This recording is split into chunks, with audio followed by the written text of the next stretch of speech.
안녕하세요, 여러분. 정말 너무 억울하고 화가 나는 일이 있어서 이렇게 사연을 보내게 되었습니다. 참, 세상에는 제가 잘못하지 않아도 저를 싫어하고 미워하는 사람들이 있더군요. 그런데 그런 사람들이 모르는 사람이면 모를까, 저를 정말 아껴줘야 될 가족들이라면 얼마나 인생이 힘들까요? 저는 몇 년 동안 동서에게 계속해서 미움과 괴롭힘을 받아왔습니다. 친정에 갈 때마다 동서 때문에 힘들고 쪽팔려서 정말 뛰쳐나가고 싶었던 적이 한두 번이 아니었어요.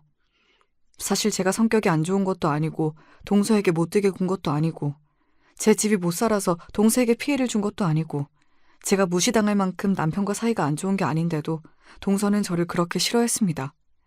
대체 그렇다면 동서는 왜 그렇게 저를 못 잡아먹어서 안달이었을까요? 이유를 알고 보니 정말 어이가 없더군요. 저도 동서의 충격적인 뒷모습을 알고 나서야 그 이유를 알게 되었습니다. 동서가 그동안 저에게 어떤 짓을 해왔는지 알면 여러분도 정말 놀라실 거예요.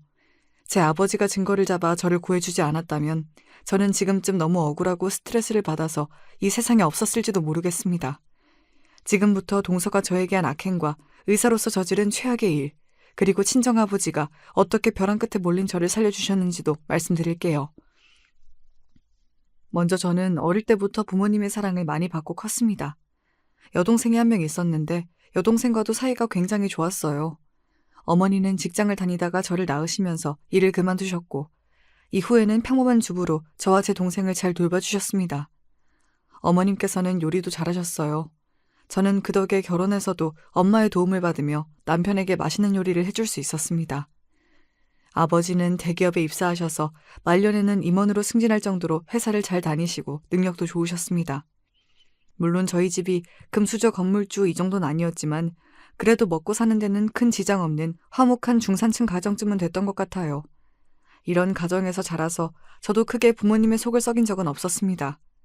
그런데 이런 제가 결혼을 하고 나서야 부모님의 속을 썩이게 될 줄은 정말 몰랐어요. 지금도 예전과 다르게 주름이 많이 생긴 아버지를 보면 괜히 저 때문에 흰머리가 더 많이 생기신 것 같아서 미안하고 그렇습니다. 대학교 때도 제 미래에 대해 크게 고민하지 않았던 것 같아요. 저는 안정적이었던 아버지를 따라서 전공을 살려 직장 생활을 하게 되었습니다. 입사한 회사에서 지금의 남편을 만났어요. 남편이 제 회사 상사였는데 어느새인가부터 저에게 너무 티나게 잘해주더라고요. 다정한 모습에 반했던 것 같습니다. 사실 남편 이외에도 회사에 있는 많은 동료 남성분들이 저에게 고백을 했었어요. 제 입으로 이런 말 하긴 좀 그렇지만 제 얼굴이 되게 선하게 생겼다고 예쁜 편이라고 그러더라고요. 제가 왜 남편에게 저에게 고백을 했냐고 하니까 남편은 첫 번째로 얼굴이 너무 마음에 들었고 두 번째로는 얼굴처럼 선한 마음씨와 성격이 좋았다고 합니다. 제가 그냥 늘 무난하게 문제없이 잘 사는 사람이어서 저를 꼬시기 위한 칭찬 정도로 받아들였어요. 하지만 이렇게 사람들에게 잘해주고 무난하고 차분한 저의 성격이 누군가에겐 공격하기 좋은 성격이라는 것을 이때 몰랐습니다. 지금 과거로 돌아갈 수 있다면 180도 다르게 정말 이기적이고 계산적인 성격으로 바꾸고 싶네요. 사실 제가 위에 말씀드렸듯이 저의 얼굴과 성격 때문에 그때 회사에서 여러 명의 남성들한테 고백을 받았어요. 그렇다면 많은 남자들 중에 지금의 남편을 선택하게 된 이유가 무엇일까요? 저는 그 이후로 제가 입사하고 6개월 후에 있었던 회식날을 말할 수 있을 것 같아요. 오랜만에 회식을 했었는데 직장 동료들은 저에게 남자친구가 없냐고 물어보며 계속 술을 먹으라고 했습니다. 저는 술을 좋아하지 않고 잘 마시지 않는데 제가 거절도 잘 못하는 편이라 어떻게 해야 할지 계속 고민하면서 겉으로만 웃고 있었어요. 그때 저의 곤란한 상황을 도와준 사람이 있었습니다. 저에게 잘해주던 회사 상사가 이런 술 문화는 없애야 된다면서 제 술을 다 대신 먹어주더군요. 그리고 직원들 앞에서 이렇게 얘기했습니다. 앞으로 누군가가 곤란한 술 문화는 없어야 한다고 생각합니다. 술도 각자 알아서 따라 먹으시고 안 먹는 사람은 가만히 놔두세요. 앞으로 술 안 먹는 사람에게 술을 주면 저에게 먹으라고 강요하는 것으로 알겠습니다. 이 말이 끝나자마자 사람들은 멋있다고 했고 저도 많은 사람들 앞에서 확실하게 저를 위해 말해주는 모습을 보고 아, 이 사람과는 결혼해서 어떤 일이 있어도 이렇게 나와 달리 단호하게 말하면서 나를 지켜주겠구나. 확신이 들어서 결혼을 결심하게 되었습니다. 이후 남편의 집에 찾아가니 남편의 남동생, 지금 저의 도련님이 보였습니다. 그리고 제가 결혼하기 전부터 여자친구가 있으셨어요. 지금의 저를 미친 듯이 괴롭힌 동서가 될 사람이었던 거죠. 그렇게 저는 결혼하기 전부터 남동생의 여자친구분과도 인사를 나누게 되었습니다. 사실 처음 봤을 때부터 좀 싸한 부분이 있었어요. 그게 뭐냐면 너무 자기 자랑을 많이 하더군요. 물론 자랑할 만했습니다. 동서는 능력 좋은 피부과 의사로 집안 재력도 막강했거든요. 저도 동서가 늘 대단하다고 생각했습니다. 그래서 더 잘해주고 친해지려고 노력했죠. 근데 동서는 저를 만날 때마다 항상 저에게 이런 말을 하더군요. 형님은 모아둔 돈 많이 없으시죠? 저는 많은데. 혹시 돈 필요하면 저한테라도 말하세요. 근데 형님, 그래도 돈 빌릴 사람 많아서 좋겠어요. 얼굴이 예쁘셔서 인기 많으실 것 같은데, 그쵸? 근데 얼굴 그거 계속 보면 질리거든요. 사람은 능력이 있어야죠. 의사 정도는 돼야 대화도 잘 되고 오래 봐도 안 질리잖아요. 뭐 이런 식으로 되게 뜬금없는 얘기들을 하더라고요. 처음에는 좀 어린데 당돌한 사람이구나 생각하고 넘겼었는데 지금 생각해보면 머리가 정상인 사람이 저런 말을 결혼하기도 전에 저한테 안 하지 않을까요? 그리고 여러분, 결혼 전이 이 정도면 결혼 후엔 어땠겠어요? 진짜 그렇게 말도 안 되는 막말을 저에게 할 줄은 몰랐습니다. 동서가 저에게 막말을 한 상황은 정말 많았는데 그 중에서 너무 경악스러워서 기억에 남는 건 몇 개를 말씀드릴게요. 첫 번째는 저의 결혼식 준비였습니다. 난생 처음 해보는 결혼식을 준비하며 웨딩드레스 선택부터 결혼식장까지 남편과 상의를 하고 또 시어머님께도 여쭤보고 있었어요. 그런데 동서가 자기도 곧 결혼을 해야 한다며 미리 보고 싶다고 따라와서는 사사건건 계속 간섭을 하더군요. 형님은 저보다 나이가 많잖아요. 그러니까 옆에서 제가 요즘 트렌드를 알려드릴게요. 그리고 제가 의사여서 아는데 사람들한테 안 꼴리고 인정받으려면 갖춰야 할 것들이 있거든요. 형님은 그게 뭔지 모르시죠? 하긴 형님은 태어나서 한 번도 의사 같은 직업 가져본 적도 없고 주변 친구들도 다 형님이랑 비슷비슷한 수준의 사람들이잖아요. 다들 보는 눈이 거기서 거기일 텐데 그냥 제 말대로 하시는 게 제일 나을 거예요. 챙겨줘서 고마워요. 그런데 제 결혼식인 만큼 남편이랑 상의해서 결정하고 싶어요. 동서 말대로 전부 하긴 힘들 것 같아서 정말 미안해요. 제가 정말 친절하게 동서에게 그만 참견해줬으면 좋겠다는 티를 내자 동서가 저에게 뭐라고 했는 줄 아십니까? 신경질을 내면서 저한테 이렇게 얘기하더군요. 참나, 그냥 제가 하자는 대로 하시죠. 형님이 뭘 알아요? 아무리 형님 결혼식이지만 저도 결혼식에 참석하는데 제발 저랑 수준 차이 안 나게 어울리게 좀 사시라고요. 하, 이게 무슨 말도 안 되는 말인지. 제 결혼식이 동서의 체면이랑 무슨 상관이 있다고 이러는지 모르겠더군요. 그땐 제가 너무 착했어서 이 말을 듣고도 그냥 웃고 알겠다고 하고 넘겼습니다. 집에 가는 길에 너무 기분이 나빠서 이후로 동서가 있을 때는 최대한 어머님 집을 가지 않았어요. 이 일을 사람들한테 얘기하면 왜 그 말을 듣고 가만히 있었냐고 화를 내던데 그때 제 생각은 이거였던 것 같아요. 워낙 동서가 세게 말하는 편이지만 내 결혼식인데도 자기 일처럼 신경을 써주는 게 어떻게 보면 좀 고마운 거 아닐까? 동서가 친데레는 아닐까? 지금 생각해보면 동서와 싸우기 싫어서 일부러 저를 세뇌시킨 것 같네요. 그래서 저는 늘 그냥 적당히 동서를 피하는 방법을 선택했던 것 같아요. 사실 저는 이때까지도 동서가 저를 속으로 미친 듯이 싫어하고 있다는 것을 몰랐어요. 근데 결혼을 하고 나서 제가 생각해도 정말 너무하다 싶은 경악스러운 일들이 발생했습니다. 그날은 동서와 제가 정식 며느리로 함께하는 첫 명절날이었어요. 저와 동서는 제사 음식을 하기 위해선 명절날 일찍 모이게 되었습니다. 그때 가족분들이 모두 모인 자리에서 갑자기 어머니가 부끄러운 말을 꺼내더군요. 그건 바로 저의 칭찬이었습니다. 어머, 혜선이 너는 얼굴도 예쁜데 요리까지 잘하는구나. 어쩜 이렇게 예쁘게 전을 부칠 수가 있니? 혜선이는 성격도 좋고 얼굴도 예쁘고 요리도 잘하고 내가 어떻게 이렇게 완벽한 며느리를 얻었을까? 사실 어머님이 예전부터 제가 만든 음식을 좋아하셨는데 이렇게 가족분들이 모두 모인 자리에서 저를 칭찬하실 줄은 몰랐습니다. 제가 어렸을 때부터 부모님이 요리를 잘해 이번 제사 음식도 빠르고 맛있게 하는 방법을 미리 전수받았기 때문에 이런 칭찬을 받을 수 있었던 것 같아요. 어머님이 말을 꺼내자 다른 사람들도 맞장구를 쳤고 제 남편은 자기가 정말 아내를 잘 얻었다고 말했습니다. 그러자 옆에 있던 동서가 갑자기 찬물을 끼얹는 말을 한마디 하더군요. 근데 형님은 요리라도 잘해야죠. 일도 뭐 사람들이 시키는 거 마케팅인가 뭔가? 그거밖에 안 하셨잖아요. 일이 쉬우니까 그만큼 요리 연습할 시간도 많겠죠.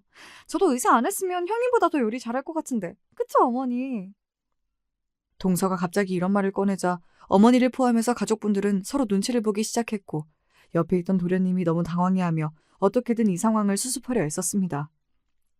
하하, 아이 또 시간이 많다고 모두가 다 요리를 잘하는 건 아닌데 아무래도 이제 형수님이 오늘 첫 명절을 위해서 노력을 정말 많이 하신 것 같아요. 아무튼 저랑 형이랑 모두 결혼해서 이렇게 예쁜 며느리가 둘이나 있어서 우리 엄마가 참 좋으시겠어요. 어머니는 의사 며느리가 있어서 좋으시겠죠. 저는 시간이 없어서 미치겠어요. 손님도 너무 많이 늘고 있고 아직 공부해야 할 것도 많고 요즘은 돈이 너무 잘 벌려서 재테크 어떻게 해볼까도 고민이라니까요. 그런데 요리? 그걸 할 시간이나 있겠어요? 형님은 좋으시겠어요. 아무것도 안 하고 요리만 집중할 수 있어서. 도련님의 수습에도 동서가 계속해서 의사인 자기만 지켜올리고 저를 까내리려고 노력하자 참다 못한 어머님이 나섰습니다. 의사 며느리 너무 좋지. 둘째 며느리는 능력 좋은 의사인데다 성격도 밝고 말도 잘하고 정말 요즘 음식을 안 먹어도 배가 부르다니까. 거기다가 첫째 며느리 혜선이는 둘째랑 다르게 요리도 잘하고 착하고 또 얼굴도 예쁘잖아. 나는 첫째 며느리를 생각해도 너무 기분이 좋아. 어머님은 상황을 정리하기 위해 며느리 둘을 모두 칭찬하셨고 그렇게 상황 정리가 되나 했는데 동서의 표정이 정말 굳어있더군요. 무언가 마음에 안 드는 눈치였습니다. 이후 제가 설거지를 하는데 동서가 와서 저에게 의미심장한 말들을 꺼냈습니다. 한마디로 시비를 건 것이죠. 형님은 좋으시겠어요. 얼굴 예뻐서 아무것도 안 해도 사람들이 좋아해 주잖아요. 저는 의사에서 너무 바쁘고 돈도 잘 벌어서 누가 봐도 어머님은 저를 더 좋아하실 것 같은데 왜 형님까지 늘 같이 칭찬하는지 이해가 안 가네요. 어머, 죄송해요. 제가 너무 솔직하게 말해서. 형님 기분 나쁘셨어요? 근데 둘이 있을 땐 좀 솔직해도 되잖아요. 참, 우리 어머님 너무 착해요. 형님 기죽지 말라고 같이 칭찬해 주시는 것 봐요. 근데 형님이 생각해도 제가 형님보단 낫죠? 여러분, 대체 동서는 왜 가만히 있는 저에게 이런 말을 하는 걸까요? 아무리 생각해도 원하는 대답이 뭔지 모르겠더군요. 저에게 열등감을 느낀다기엔 동서도 너무 잘난 사람이잖아요. 저는 미움을 받으면서도 이유를 알 수 없었고 이후로도 동서는 제 마음에 상처가 나는 말만 골라서 했습니다. 동서를 만날 때마다 너무 힘들어서 남편에게도 말을 할까 많이 고민했지만 어차피 명절 말고는 제가 어머님 집에 안 가면 마주칠 일이 없을 것 같아서 그냥 조용히 있었습니다. 남편이 오해해서 괜히 제가 동서를 싫어하는 걸로 착각하면 어쩌나 생각도 들었고요. 그렇게 동서를 피하면 아무 일이 안 생길 줄 알았는데 아니더군요. 그날은 정말 생각하기도 싫은 최악의 날입니다. 오랜만에 어머님을 모시고 남편과 여행을 가게 되었어요. 어머님이 가고 싶다는 곳에 예약을 잡아두고 여행을 갔는데 사실 그날 저에게 굉장히 우울한 일이 있었어요. 제가 직장에서 아쉽게 승진 기회를 놓친 것이었습니다. 어머님이랑 남편도 기대하고 있어서 머뭇거리며 사실을 말씀드렸더니 다들 오히려 저를 위로해 주더라고요. 그런데 이 일을 동서도 알게 된 모양이었어요. 저한테 승진을 못해서 괜찮냐는 식으로 문자가 오더군요. 그러더니 갑자기 예상치 못한 일이 벌어졌습니다. 일이 있어서 못 온다던 동서가 도련님까지 설득해서 갑자기 지방으로 온 것이었습니다. 처음에는 오랜만에 여행을 너무 가고 싶어서 시간을 만들어서 온 건가 생각했는데 나중에 저에게 하는 행동을 보고 왜 왔는지 확실히 알 수 있었습니다. 이 일은 진짜 지금 생각해도 열이 받네요. 형님, 이번에 또 승진 기회 놓치셨다면서요. 얼굴로 다 되는 건 아니구나. 제가 일 잘하는 법 좀 알려드릴까요? 그래도 제가 의사인데 형님보단 잘 알겠죠. 근데 사실 그렇게 일도 못하면서 뭐하러 회사 다녀요? 그냥 남편이 주는 돈 꼬박꼬박 받으면서 애나 잘 키우면 되죠. 이 말을 들은 도련님이 동서를 말리면서 한마디 했습니다. 자기야, 지금 형님 속상하신데 그게 무슨 말이야. 아니, 까놓고 얘기해봐요. 형님, 뭐 다 가족들이니까 괜찮잖아요. 저 형님 위로하고 싶어서 솔직하게 얘기하는 거예요. 저 말고 다른 분들도 속으로는 저랑 똑같은 생각하고 있었죠. 솔직히 승진 기회를 한두 번 놓친 것도 아니잖아요. 네, 제가 부족해서 죄송해요. 앞으로는 제가 더 노력해볼게요. 이후 가족들 앞에서 저를 망신 준 게 정말 기분이 나빠서 방에서 좀 쉬고 있었습니다. 회사 승진이 제 노력만으로 되는 건 아니었어요. 예전부터 승진을 기다리던 선배들도 있었기에 쉽지가 않았습니다. 이후 남편이 저를 위로하기 위해 들어왔어요. 하지만 남편이 그때 제게 했던 말은 정말 충격적이었습니다. 자기야, 기분 안 좋아? 승진은 다음에 하면 되지. 저 말에 너무 기분 나빠하지 마. 가족끼리 뭐 맨날 좋은 말만 할 수 있는 것도 아니고 답답하니까 한마디 한 거겠지. 그냥 화 풀어. 우리 가족끼리 싸우지 말자. 이런 식으로 저에게 동서가 무슨 말을 하든 너가 성격이 좋으니 참으라는 식으로 얘기하더라고요. 솔직히 좀 실망했습니다. 생각해보면 남편은 정말 불필요할 정도로 평화주의자였어요. 특히 가족들끼리 싸우는 걸 정말 싫어했죠. 그런데 여러분, 아무리 가족이라도 서로 잘못을 했을 때나 고쳐야 될 부분이 있으면 안 좋은 소리도 하고 넘어가야 되는 거 아닌가요? 하지만 제 남편은 어떻게든 한 명이 참거나 아니면 빠르게 결론을 내서 싸우지 않는 상황을 만들어야 직성이 풀리는 사람이었습니다. 저는 제가 대놓고 그렇게 무시를 당했는데도 무조건 참으라고 말하는 남편에게 그 순간 정말 섭섭하기도 하면서 믿음이 떨어졌어요. 그래서 그냥 남편의 말에 별 대답 없이 알았다고 했고, 그냥 시어머님 앞에서만 남편과 좋게 얘기하고 또 그렇게 화를 꾹꾹 참았습니다. 이 일이 있고 나서 저는 저를 이렇게 미워하는 사람이 있다는 것 자체가 정말 큰 스트레스로 다가왔어요. 이후 친정 부모님을 만났는데 제가 계속 표정이 안 좋으니까 무슨 고민이 있냐고 물으시더군요. 저는 큰 고민은 없고 그냥 인간관계가 쉽진 않은 것 같다. 사실 가족이라고 모두가 나에게 힘이 되는 것도 아니니까 나는 내가 잘 지키겠다고 말하며 상황을 넘기려 했습니다. 저는 이 대답을 들은 아버지가 아직도 철이 없구나라고 말씀하실 줄 알았는데 이후 이어진 아버지의 반응은 정말 예상치 못한 말들이었습니다. 누가 우리 혜선을 괴롭힌 거야? 안 되겠다. 오랜만에 기분 전환이나 하자. 주말에 아빠가 백화점 쏜다. 유명한 브랜드 뭐 있지? 명품도 괜찮으니까 원하는 거 다 사줄게. 얼른 기분 풀어. 아버지의 호탕한 대답에 저를 포함해서 어머니와 제 여동생 모두 웃음을 터뜨렸습니다.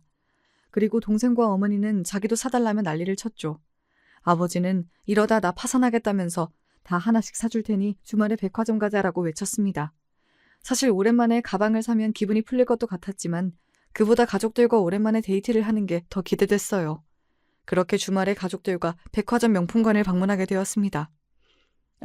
여동생은 아쉽게도 일이 생겨서 빠져야 했습니다. 그곳에서 정말 오랜만에 명품 가방을 둘러보고 있었습니다. 오랜만에 쇼핑을 나오니까 정말 기분이 좋더라고요. 마치 처녀대로 돌아간 기분이었습니다. 그렇게 직원들의 추천을 받아 열심히 명품을 고르고 있었는데 그때 생각지도 못하는 사람을 만나게 되었습니다. 왜 하필 여기서 이 사람을 만나게 됐는지 모르겠어요. 제 눈에 보인 불청객은 바로 동서였습니다. 동서는 저를 보며 깜짝 놀란 표정으로 여기는 왜 왔냐고 물어봤습니다. 저는 동서에게 그냥 오랜만에 쇼핑을 좀 하러 왔다고 했죠. 동서 옆에는 동서의 친구들도 같이 있었는데 저에게 차마 입에 담아선 안 되는 말을 막 꺼내더라고요. 정말 충격을 받았습니다. 형님, 명품 살 돈 있으세요? 참, 수준에 맞게 사셔야죠. 정말 사람들 다 들리게 이런 말을 하더라고요. 너무 기분이 나쁘고 수치스럽고 화가 나서 아무 말도 못하고 주먹을 꽉 쥐고 있는데 그때 정말 예상치 못한 일이 일어났습니다. 옆에서 다른 가방을 보고 있던 아버지가 이 말을 들었나 봐요. 동서에게 화를 내며 뺨을 때렸고 동서는 그 자리에서 소리를 지르며 주저앉았습니다. 너 누구야? 누군데 내 딸한테 주제에 맞게 살라는 말을 해? 아저씨 미쳤어요? 동서와 아버지가 마주치는 건 정말 생각지도 못한 상황이라 저는 너무 놀라 아무 말을 못했습니다. 그러자 옆에 있던 어머니가 달려와서 말했습니다. 어디서 본 것 같은데 저희 분명 아는 사이 맞죠? 어머니의 말을 듣자 정신이 든 저는 이 상황을 어떻게든 정리해야 될 것 같아서 부모님께 말씀드렸습니다. 아버지, 이 사람은 제 동서예요. 동서, 이분은 제 아버지입니다. 그러자 모두가 놀란 표정을 짓더군요. 아빠가 정말 어이가 없는 표정으로 다시 동서에게 화를 냈습니다. 뭐야, 가족이었어? 그럼 내 딸이 너한테 형님일 텐데 예의도 없이 이런 식으로 사람을 무시해? 너가 그 피부과인지 뭔지 안다는 그 의사구나? 야, 너 같은 인간은 의사를 할 자격도 없어. 이런 식으로 사람 무시하면 지금 병원이 아무리 잘 돼도 결국 오래 못 가. 아버지가 더 소리를 지르며 화를 내려하자 옆에 있던 어머니가 말렸습니다. 어머니는 괜히 사돈끼리 얼굴 붉히기 싫다고 그만하라고 하셨어요. 결국 동서가 저희 아빠를 째려보면서 친구들과 함께 그 매장을 나갔고 그렇게 상황은 마무리가 되었습니다. 여러분, 생각만 해도 아찔하지 않나요? 옆에 있던 저는 정말 난처하고 쪽팔리고 화가 나서 죽을 것 같았습니다. 그리고 그날 집에 와서 부모님께 이게 어떻게 된 일인지 자세히 내용을 얘기했습니다. 혜선아, 너 얼마 전에 가족들 때문에 힘들다 했잖아. 너 동서인지 뭔지 아까 만난 걔 때문인 거니? 제가 대답하기를 망설이자 어머니가 저에게 솔직하게 말해도 된다고 하더군요. 결국 저는 그동안 있었던 일을 모두 털어놓았습니다. 눈물을 흘리며 동서가 저에게 했던 말들과 가족 행사 때마다 저를 무시했던 일들을 다 이야기했죠. 그런 일이 있었구나. 너를 밖에서 만났는데 심지어 옆에 친구들도 있는 것 같은데 너한테 주제에 맞게 살라는 말을 할 정도면 그동안 너한테 어떤 식으로 했을지 뻔히 보인다. 정말 나쁜 애구나. 그런 애가 의사를 하고 있다니 참. 그러자 아버지가 몸을 부르르 떨며 저를 위로했습니다. 아버지는 그동안 너무 힘들었겠다고 어떻게든 앞으로 제가 힘들지 않게 이 일을 해결해 주겠다고 얘기하시더군요.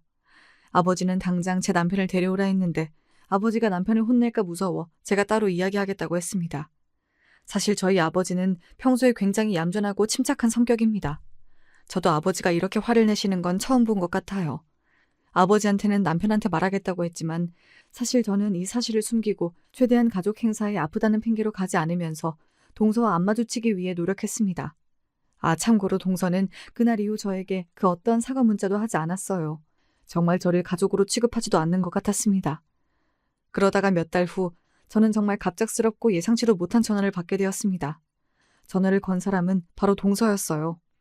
동서는 전화를 받자마자 갑자기 울면서 그동안 자기가 잘못했다고 자기를 도와달라고 말하더군요. 무슨 일이 있냐고 물어보니 정말 충격적인 대답을 들었습니다. 피부과에 기자들이 미친 듯이 찾아왔고 경찰들도 찾아와서 영업을 더 이상 못하게 되었다고 하더군요. 그뿐만 아니라 환자들까지 소송을 걸겠다고 난리를 쳤다고 합니다. 저는 너무 깜짝 놀라 갑자기 왜 이런 일이 생겼냐고 뭘 잘못했냐고 난리를 치니 동서가 저를 원망하며 이런 말을 하더군요. 형님, 모른 체 하지 마세요. 다 형님이 뒤에서 시키신 거잖아요. 형님 아버님이 저 망하게 하려고 그동안 아주 난리를 치고 계셨던데요. 이런 식으로 제 뒤통수 치니까 좋으세요? 그동안 착한 척 다 하더니 진짜 무서운 사람이네요, 형님. 이번 일로 저 망하면 다 형님 책임인 거예요. 당장 형님이 다 해결하시라고요. 저는 이 말을 듣고 정말 당황했고 동서가 무슨 말을 하는지 도저히 알 수가 없었습니다. 이후 전화를 끊고 당장 아버지한테 전화를 했죠. 아버지, 지금 동서한테 연락이 왔는데 울고불고 막 화를 내면서 저에게 왜 이런 식으로 뒤통수를 치냐고 아버지가 동서를 망하게 했다고 막 말도 안 되는 소리를 하던데 이게 대체 무슨 소리예요? 뭐?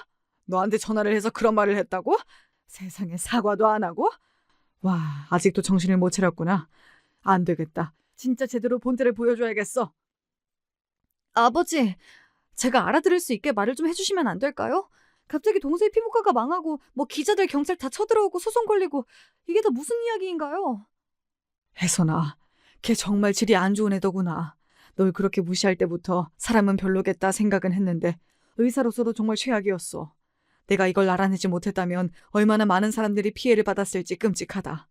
아무튼 걔는 자기가 저지른 벌 제대로 받고 있는 거야. 넌 걔가 무슨 말을 하든 무시해. 미안해할 필요도 없고.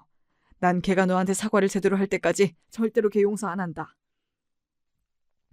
아버지의 말을 들으니 자세한 내용은 모르지만 동서가 잘못한 게 사람들한테 밝혀진 모양이더군요. 제가 제대로 상황을 알기도 전에 도련님도 저에게 연락이 왔습니다. 도련님은 제발 어떤 인맥을 동원해서라도 동서를 살려주면 안 되냐고 저에게 난리를 쳤습니다. 다들 제 아버지가 동서의 잘못을 밝힌 것을 알고 있는 듯 했어요. 이렇게 도련님과 동서에게 계속 연락이 오자 저는 어머님과 제 남편이 알게 되는 것도 시간 문제라고 생각을 했고 그 전에 저부터 사건을 제대로 파악해야 된다고 생각해서 아버지께 어떻게 된 건지 자세히 물어봤습니다.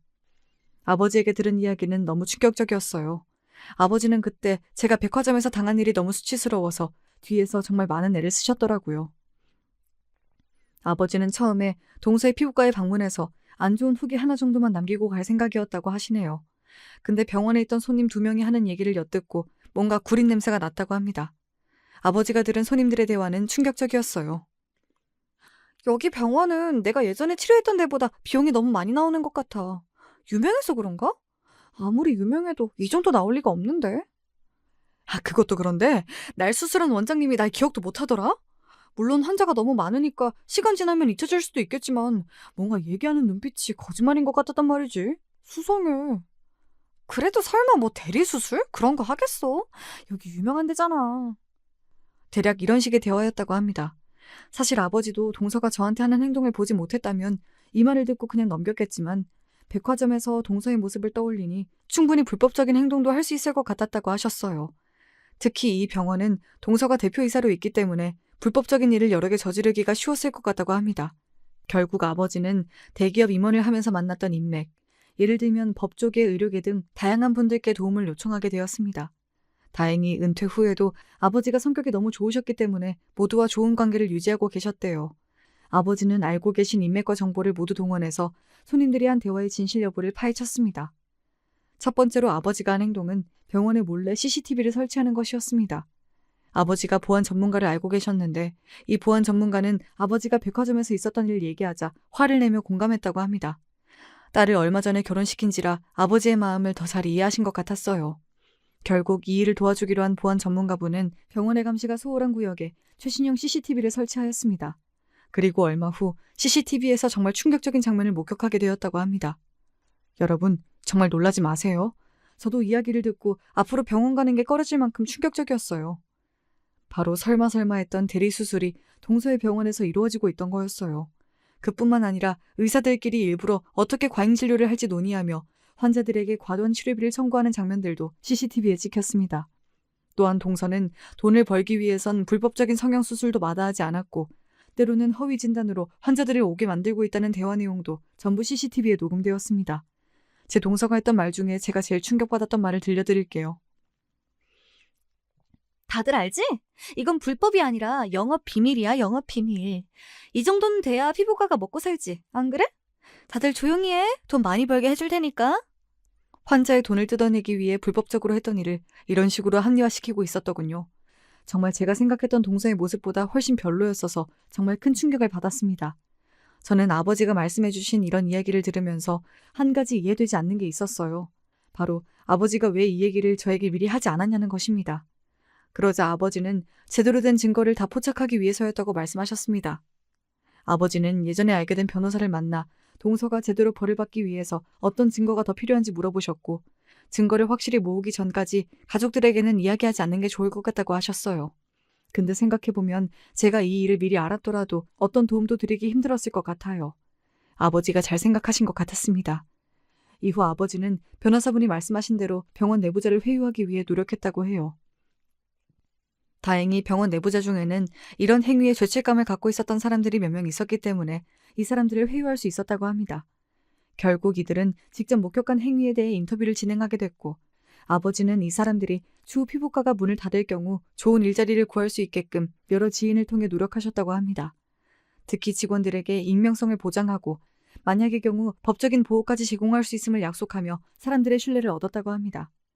여러분, 그런데 만약 여러분이 피부과 직원이라면 이런 상황에서 인터뷰에 응하시겠나요? 저는 아무리 저를 지켜준다고 약속해도 겁이 나서 쉽게 모든 것을 얘기하지 못했을 것 같아요. 그래서 아버지께 직원들을 어떻게 설득했냐고 다시 한번 여쭤보니까 아버지는 아버지가 겪은 일을 진솔하게 사람들한테 이야기하셨대요. 제가 너무 스트레스를 받아서 오랜만에 부모님을 만나서도 밥을 제대로 먹지 못하고 한숨만 쉬고 있었던 가슴 아픈 모습을 포함해서 백화점 명품관 쇼핑을 하러 갔을 때 동서가 저를 무시했던 일까지 전부 얘기했더니 다들 원장님이 그런 사람인지 몰랐다면서 충격을 받았다고 하네요. 특히 모두 결혼을 했거나 남자친구나 여자친구가 있었던 상황이기 때문에 다들 저와 아버지의 심정에 더 공감하셨다고 합니다. 무엇보다 딸을 위해 이렇게까지 하는 아버지의 모습을 보고 큰 감동을 받았다고 하더군요. 결국 사람들은 제가 겪은 일을 자기 일처럼 여기며 다들 도와주게 된 것입니다. 저는 너무 감사하면서도 모두에게 죄송했습니다. 정말 도와주신 직원분들을 위해서라도 동서가 제대로 벌을 받아야 한다는 생각이 들더군요. 이후 아버지는 이렇게 수집한 CCTV 영상과 내부자의 증언을 바탕으로 동서의 불법적인 의료 행위들과 허위 진단, 과잉 진료 등의 서류 증거를 체계적으로 정리했습니다. 이 증거들은 아버지가 아시던 변호사를 통해 법적으로 효력이 있는 형태로 언제든 동서가 법적 책임을 물을 수 있도록 보관을 해두고 있었다고 하네요. 하지만 아버지는 이 증거를 모아두고도 이 모든 것을 터뜨리는 것이 맞나 수백 번 고민을 했대요. 그 이유가 무엇인지 아시나요? 바로 아무리 큰 잘못을 했어도 동서가 저에게는 가족이었기 때문이죠. 결국 아버지는 동서에게 마지막으로 기회를 줬다고 합니다. 동서에게 따로 연락해 저에게 저번에 했던 행동을 사과하라고 얘기하셨대요. 그랬더니 동서의 반응이 어땠는지 아시나요? 아버지가 저에게 문자를 보내줬는데 정말 충격적이더군요. 저기요, 제 번호는 어떻게 하셨어요? 전 따님이랑 다르게 의사예요. 바빠 죽겠어서 씹으려다가 어르신이어서 예의상 답장을 드리는 거예요. 솔직히 제가 형님한테 욕을 한 것도 아니야. 없는 말을 한 것도 아니잖아요. 아니, 형님 월급으로 주제도 안 되게 명품을 어떻게 사요. 전 놀라서 말이 나온 거예요. 그리고 사과는 어르신이 하셔야죠. 저 때리셨잖아요. 진짜 고소하려다 참았거든요. 꼴도 보기 싫으니까 다신 연락하지 마세요.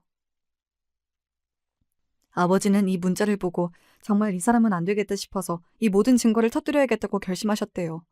그리고 아빠는 그렇게 결심을 하고도 이 증거를 터뜨리기 전에 마지막 기회를 또 한 번 주었다고 합니다. 아버지가 옛날에 알았던 기자분한테 이 이야기를 전하였고 기자분은 환자인 척 피부과를 방문하셨대요. 기자분도 이 일이 워낙 특종이기도 하고 또 제가 겪었던 일을 얘기해 주니까 화가 나서 어떻게든 이 일을 돕겠다고 했대요. 그리고 기자분이 피부과에 가서 동서간 얘기를 들었는데 정말 뻔뻔한 태도였다고 합니다. 원장님, 솔직하게 얘기해 주시면 좋겠습니다. 환자들에게 돈을 더 많이 받으려고 과잉 진료를 하고 허위 진단을 하신 적이 있으시죠? 그리고 대리 수술까지 진행하고 있는 걸로 알고 있는데 사실인가요? 지금이라도 솔직하게 얘기해 주시면 당장 기사는 퍼뜨리지 않겠습니다. 대신 지금 하고 있는 불법적인 일 전부 멈춰주세요. 뭐야? 당신 환자 아니지? 진짜 어이가 없네. 그런 말도 안 되는 소리를 할 거면 꺼져. 우리 병원같이 투명한 데가 어딨다고 그런 말도 안 되는 말을. 당장 나가라! 이렇게 호통을 치더니 병원 직원을 불러서 기자분을 그냥 내쫓아버렸다고 합니다. 기자분은 충분히 좋게 얘기하고 기회를 줬는데도 이런 식으로 얘기하길래 너무 화가 나고 말이 안 통하는 사람이라는 생각이 들어 언제든지 올릴 수 있게끔 기사를 써놨다고 해요. 아버지에게 이 모든 얘기를 들으니 정말 소름이 돋았습니다. 동서가 질투가 많고 당돌한 것은 알고 있었지만 이런 식으로 뒤에서 환자들에게까지 불법 행위를 저지르고 있을 줄은 몰랐거든요. 저도 사과를 받아야 되지만 동서가 환자들한테도 사과를 하고 당장 이런 행위를 멈춰야 된다고 생각했습니다. 이 상황에서 제가 해야 될 일이 뭔지 모르겠더군요. 머리가 정말 복잡했고 또 한편으로는 아버지께 정말 감사했어요. 이 모든 것을 밝히기 위해서 정말 머리가 아팠을 텐데 아버지는 저를 위해 큰 결심을 하셨고 철저하게 준비해 오셨습니다. 아버지께 정말 깊은 존경과 감사를 느꼈어요. 아버지의 노력이 없었다면 저는 여전히 동서에게 고통받고 있었을 것이고 저뿐만 아니라 동서의 병원에 간 환자들도 굉장한 고통을 받고 있었겠죠. 저는 아버지의 이런 노력이 헛되지 않도록 동서가 제대로 벌을 받아야 된다고 계속해서 생각을 했습니다.